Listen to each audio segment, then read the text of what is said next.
morom d'ailleurs la preuve année que ñaari équipe ñoo bokk même maillot ñu sax donc kon ñëpp benn la comme ni ñu koy joué ci premier mi-temps bi rek ñu def ko deuxième mi-temps joué ko fair play que le meilleur gagne ku gagne tamit ñu félicité ko encouragé ki ñu gagne donc may remercier ñaa parce que man damaa ñëw ci invitation wu CAS président Tafa mais bu ma ñëwee fekk ko fi mu ne ma nag vraiment su ma ñëwee fii fekk la fi dama lay jël donc lu rëy la nag vraiment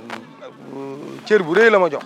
maa ngi ko ciy sant tamit di ko gërëm parce que tamit wax dëgg fa yàlla ñun ñëpp ñoo bokk lépp lu ñuy def mais sport rek moo mën lii ay nit fu ñu daje ci wàllu sport ñu tekkante teraanga loolu am solo la fii suñuy frère ñoo fi nekk ak suñu ay copains donc kon vraiment ñaa ñu ngi lay remercier et puis bon xam naa peut-être moom war a wax ci moom parce que man xëy na peut-être gisuma ko mais li wér te wóor mooy xam naa ne moom tamit am na mbégte am na kontaan te mi ngi remercier tamit Tafa le président de Mbacké moo ñu ñor